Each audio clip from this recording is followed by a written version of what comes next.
Alright, welcome to my video about how to get started with Minecraft seed finding. This is already assuming you have at least a little bit of knowledge on how Java works. If not, you can use Codecademy. I might link that in the description to just get started with learning a little bit of Java. So you're going to open a new project. You're going to say it's a Gradle project. And then everything here looks good. I can go click new. I've got a folder called seed finding where I put my projects in. So then we can call our project test project. Actually, I'm actually going to be working on this project a bit more on my own time, so I'm going to make this a, let's see, seed runner. I don't know. I'm literally just making stuff up. Okay, so now we have a file, a folder with all our files in it that we need. So I'm going to paste some dependencies in here. Basically, what this does is this will make it so that you can use all the stuff from Captain Woodtax's FeatureUtils, mostly currently being helped and done by Neil. Neil is amazing guy. He is really, really smart. So let's see. In the top here, there will be a button where you can click to import all these dependencies. I think it automatically did that when I pressed. Yep, it automatically did that when I pasted it. So that should be fine. Then here in main, in Java, I can say, okay, create a new Java class called. I'm just going to call it seed runner. And this will be my main class. This will be the thing I let run. So I'm assuming you use IntelliJ. So you can say psvm, enter, which will create a new main method. And this is basically where all the magic's going to be happening. Alright, so what I want this program to do in big lines is I want it to take a seed and then run it as a normal player would. So we're going to start out by taking a seed that it should run. So let's say long seed is equal to 1, 2, 3, 4, L. Then I am going to find the spawn point of the seed. For that, I will need multiple different things. So I need to first generate the chunks of this world. So or at least be able to interact with the biomes and stuff. So I will use an overworld biome source. Call it OBS is equal to new overworld biome source. Let's see what are the parameters of this. MC version 1.16.1, comma rseed. And I'm going to be using the seed thing throughout this program so that when we change it here, it will change everywhere else. So then we will want a block pos. So this is the position where we spawn. I'm going to call it spawn point. Oops. And then we're also going to implement this by doing alt enter import class. Block pos spawn point is obs.get spawn point. Get spawn point does not exactly return a spawn point, but it's good enough. It can be a little bit of random around that.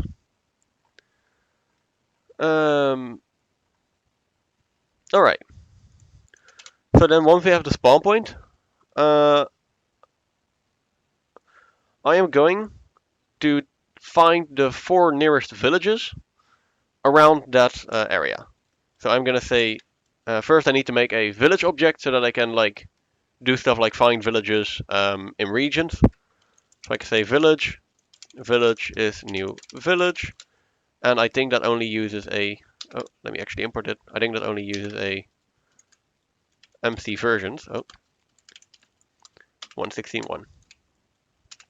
Okay, so then I can say cpos, so this is a chunk position, which is kind of like a block position, but then just in chunks.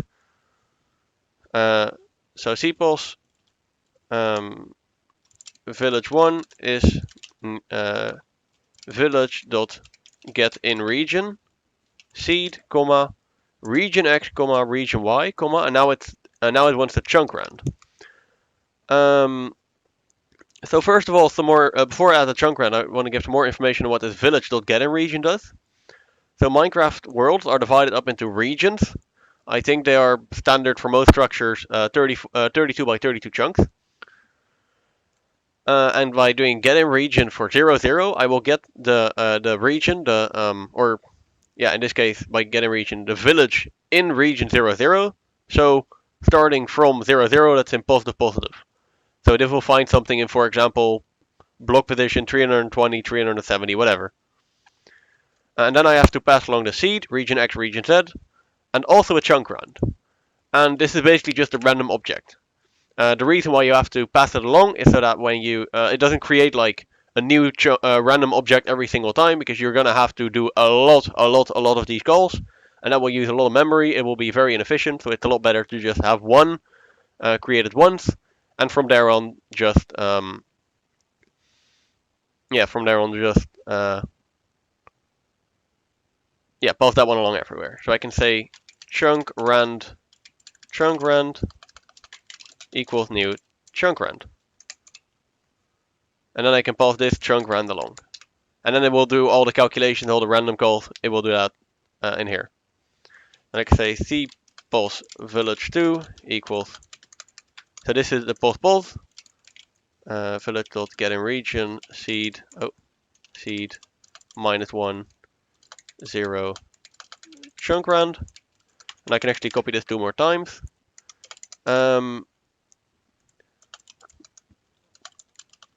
So now we know the location of the villages from in all 4 regions around 0, 0. So these are the 4 closest regions to spawn.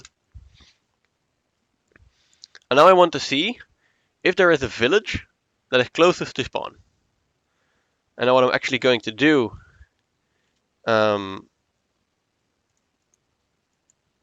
going to create a new list, list of type cpos village positions equals new array list arrays dot as list village 1, village 2, village 3, village 4.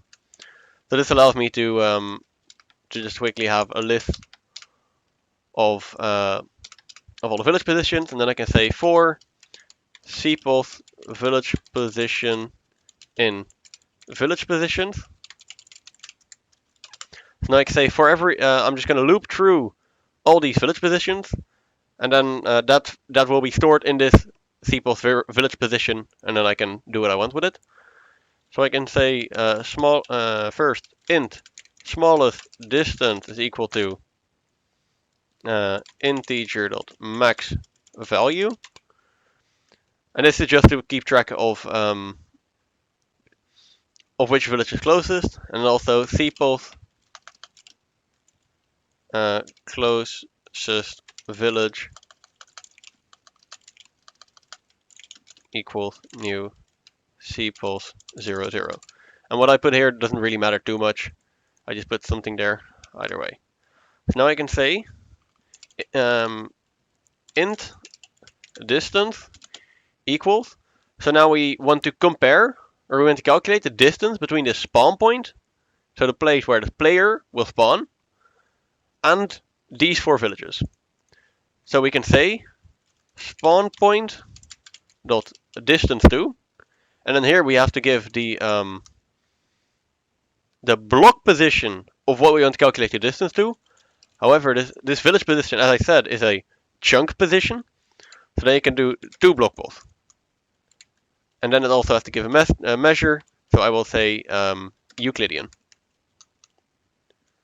Does this return a long or double? Okay, cool. Then I can check if our distance is smaller than the smallest distance, then this is the newest closest villager or village. So I can say smallest distance is equal to distance, and then this will also be a double, and closest village is equal to village position. And I will add some debug outputs as well. So I will say generating world plus seed. Here I will say spawning in at plus spawn point. And now that we know where the closest village is, we can say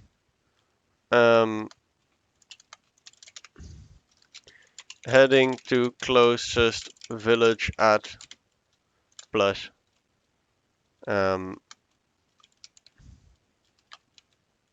closest village.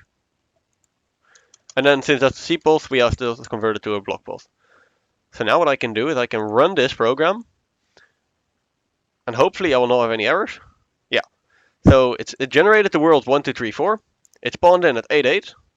And it's heading to the closest village over at 240, 0, 112. And let's see if I generate a world 1, 2, 3, 4. 1, 2, 3, 4. I'm running 1.16.5, so it might be a little different, but it's not too different. So it's going to generate this world.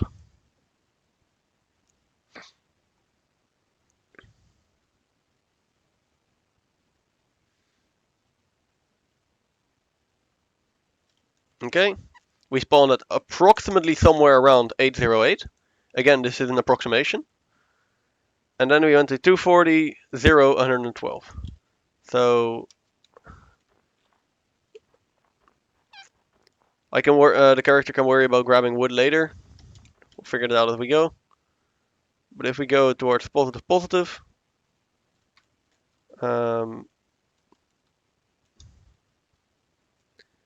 again, this is not the most informative decision-making process, but it's something at least.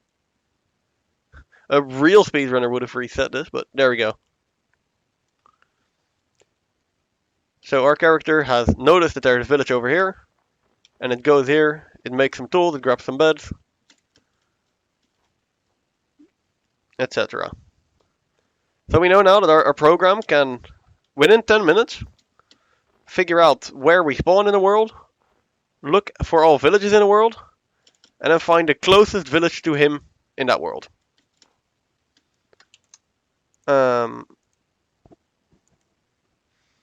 Okay. And actually I will also have a bpost current position. And this is where our character is at that very moment. And again, once we spawn in, that is obviously your current position. So I can say current position is spawn point. Then once we get here to the village, we can say current position is equal to closest village dot to block post. Let's see. From here on, I want to find the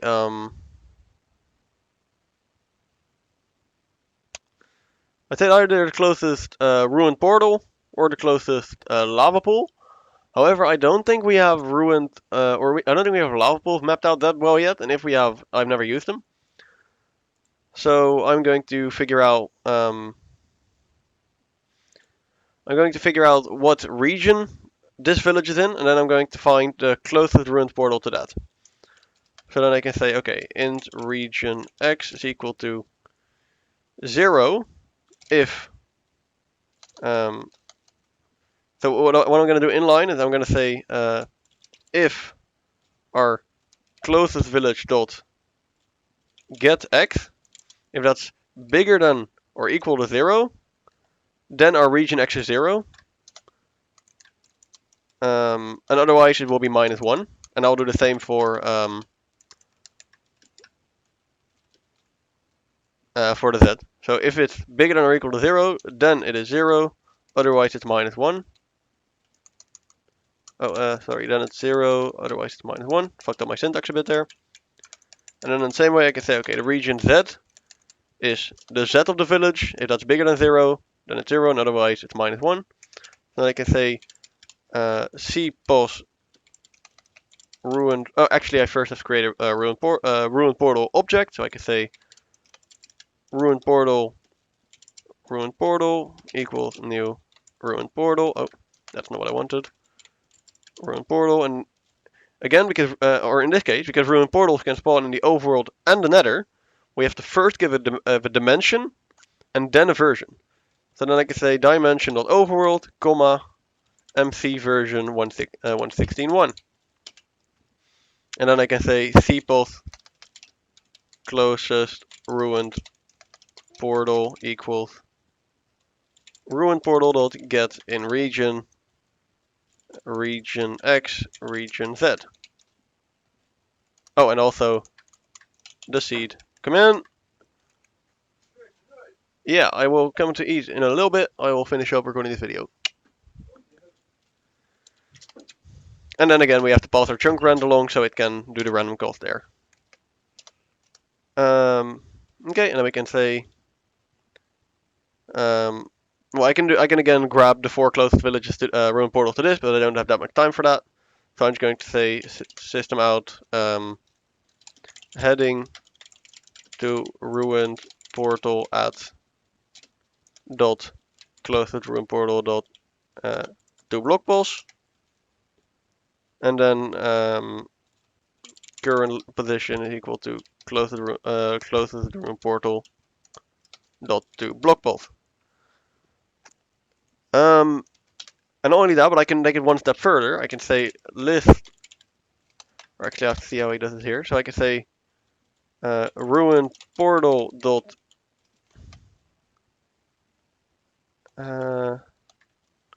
does he not have that yet?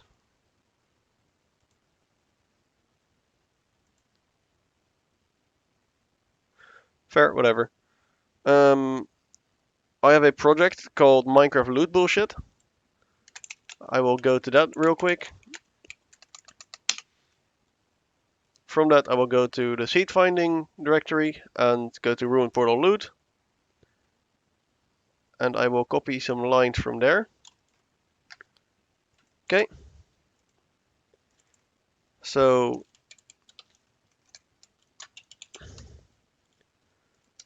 what this is doing is this is going to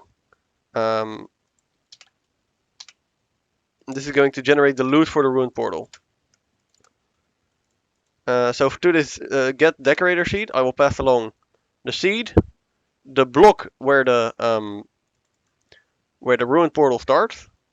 So this will be closest Ruined Portal dot get x, and because this is a chunk position, we have to multiply by 16 to get the block position. You can also do dot block pulse dot get x. Both of them work.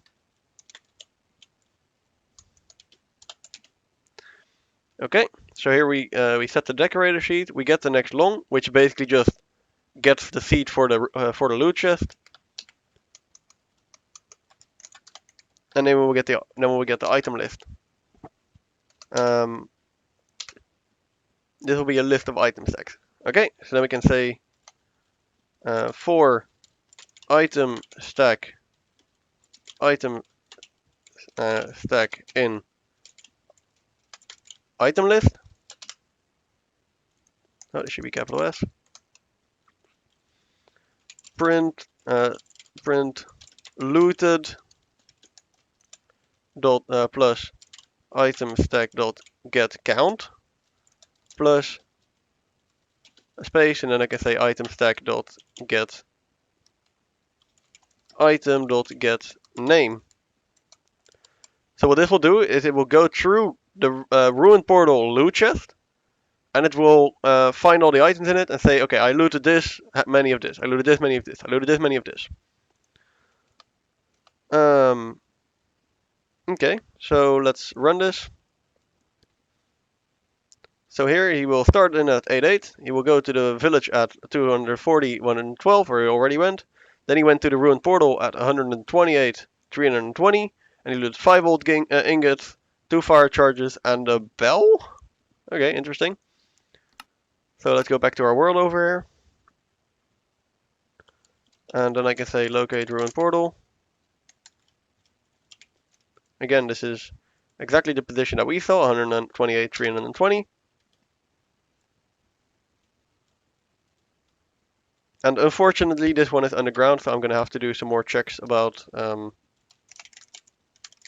or just didn't spawn, that is also a possibility. Oh, no, it's just underground. So again, we could do some more checks to figure out if it's above ground. We could do some more checks to figure out what it is. But either way, here we can see 5 gold ingots, 2 fire charges, and a bell. I've got to go have dinner now, but you can use these techniques, or at least as a baseline, to figure out how you would be going about doing some form of seed finding. Hell, you could probably the best way if you're actually doing seed finding is to make a for loop to go through all the seeds and do all your checks and see if you can find a good seed for that. All right, well that's all I have for today. So yeah, see ya.